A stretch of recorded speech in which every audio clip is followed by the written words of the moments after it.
여러분, 만약에 황제 앞에서 자신의 믿음을 증명해야 한다면 어떨 것 같으세요? 그런데 그 변호에 제국 전체의 운명이 걸려 있다면요. 오늘 우리는 유럽의 역사를 바꾼 한 문서, 바로 아우크스부르크 신앙 고백이 탄생한 그 결정적인 순간으로 함께 들어가 보려고 합니다.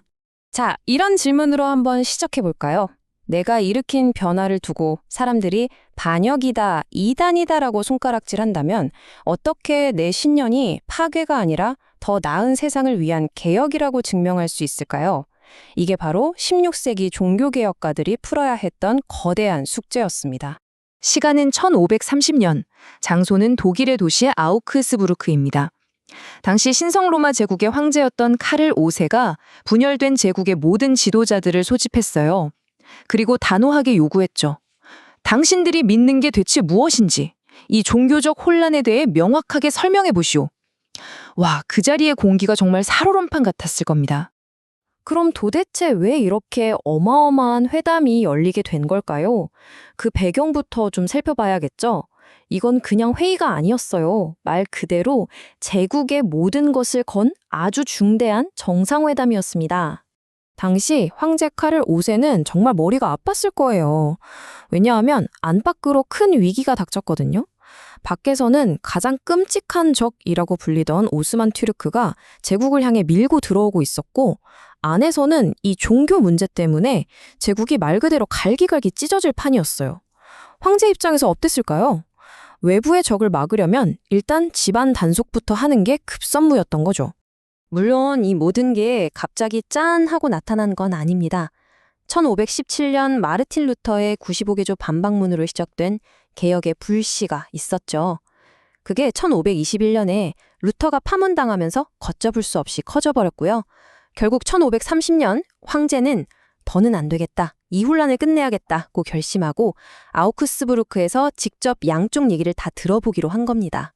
한마디로 더 이상의 분열은 용납 못한다는 최후 통첩이나 마찬가지였어요. 자, 이제 개혁가들이 내놓은 공식 답변, 바로 이 아우크스부르크 신앙 고백을 본격적으로 들여다볼 시간입니다. 근데 여기서 정말 놀라운 게 뭔지 아세요?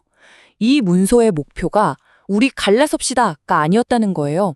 오히려 우리 다시 하나가 됩시다 라는 화합을 위한 변론이었어요. 이게 신앙고백 서문에 실제로 나오는 구절인데요. 그 어조가 정말 흥미롭습니다. 반항하거나 도전하는 게 아니에요. 오히려 폐하, 우리 다 같은 그리스도인 아닙니까? 함께 이 교회를 바로 세워봅시다 라고 간절하게 호소하는 것에 가까워요. 하지만 분위기가 마냥 우호적이었던 건 아니죠. 이건 어디까지나 황제의 명령이었으니까요. 개혁가들은 자신들의 믿음이 성경에 뿌리내린 정통 기독교 신앙이지 절대로 교회를 파괴하려는 이단 사상이 아니라는 걸 글로 써서 증명해야만 했습니다. 정말 모든 것이 걸린 순간이었죠. 자, 그럼 이들은 어떻게 스스로를 변호했을까요? 이 신앙 고백서를 보면요, 구성이 아주 전략적이에요. 처음부터 논쟁거리를 꺼내들지 않았습니다. 대신에 자, 우리가 서로 동의하는 것부터 이야기해봅시다 라며 공통점을 찾는 데서 시작했죠. 예를 들면 이런 식이에요. 하나님은 성부, 성자, 성령의 삼위일체이시다. 또 예수님은 완전한 신이자 완전한 인간이시다. 이런 기독교의 가장 핵심적인 믿음들을 먼저 내세운 거죠. 이게 무슨 뜻이겠어요? 보세요. 우리는 새로운 종교를 만드는 게 아닙니다. 당신들과 똑같은 뿌리를 가진 사람들입니다. 라고 선언하는 것과 같았어요. 우리는 적이 아니라는 강력한 메시지였죠. 그렇게 공통분모를 다 깔아넣고 나서 드디어 종교개혁의 심장이라고 할 수 있는 가장 핵심 교리가 등장합니다. 바로 이신칭의인데요. 말이 좀 어렵죠? 쉽게 말해 믿음으로 의롭게 된다는 뜻입니다. 구원은 인간의 노력이나 자격으로 얻는 게 아니라 오직 신이 거저주는 선물이라는 것.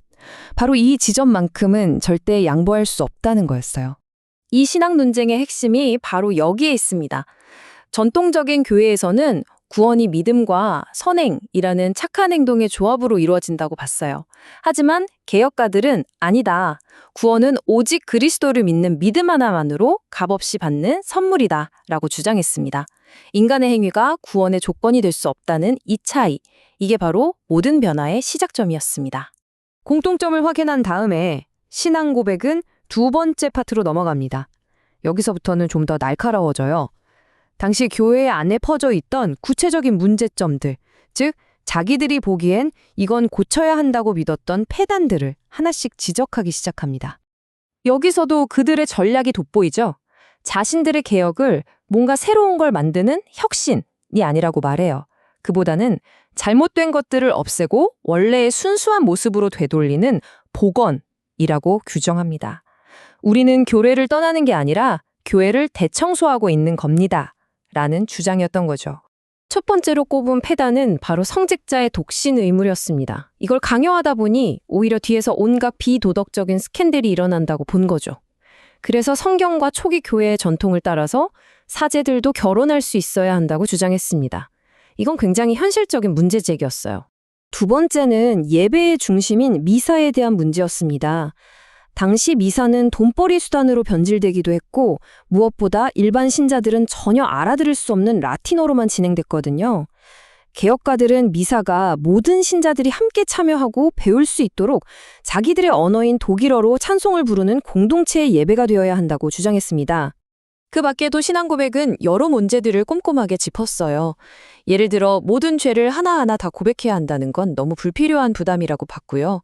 또 인간이 만든 금식 같은 규칙을 지키는 것도 구원과는 상관없다고 했죠. 수도원에 들어가는 게 더 거룩한 삶이라는 생각에도 반대했고 교회가 세속의 정치 권력까지 가지려는 건 성경의 가르침에 어긋난다고 비판했습니다. 자, 이제 이야기의 절정으로 가보겠습니다. 이렇게 논리정연하게 또 간절하게 호소한 이 신앙 고백에 대해 황제는 과연 어떤 반응을 보였을까요? 그 결과가 제국의 역사를 영원히 바꿔놓았습니다. 1530년 6월 25일 드디어 이 신앙 고백이 황제 앞에서 낭독되었습니다. 하지만 결과는 냉혹했어요. 황제와 카톨릭 지도자들은 그들의 주장을 받아들이지 않았습니다.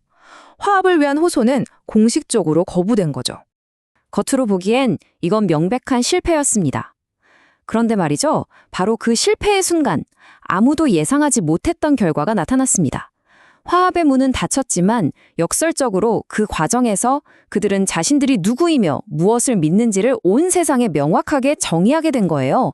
새로운 정체성이 탄생한 순간이었죠. 화해의 문서로서는 실패했지만 이 신앙 고백은 역사에 정말 거대한 유산을 남겼습니다. 우선 이게 루터교회의 공식적인 기초 헌장이 됐어요. 이로써 서방 기독교의 분열은 돌이킬 수 없는 현실이 되었죠. 또한 이 문서는 이후에 등장하는 다른 모든 프로테스탄트 신앙 고백서들의 모델이 되었고요. 무엇보다 거대한 국가 권력 앞에서 자신의 신념을 당당히 변호했다는 것 자체가 종교자유의 역사에 한 획을 그은 사건으로 기억됩니다. 오늘 이야기를 마무리하면서 이 질문을 던져보고 싶네요. 아우크스부르크 신앙 고백은 분명 화합을 목표로 시작됐습니다. 하지만 그 결과는 역사상 가장 큰 분리 중 하나를 공식화했죠. 어쩌면 때로는 함께하기 위한 필사적인 노력이 역설적으로 우리가 누구인지를 가장 명확하게 보여주는 독립선언이 되는 건 아닐까요? 한번 생각해 볼 문제입니다.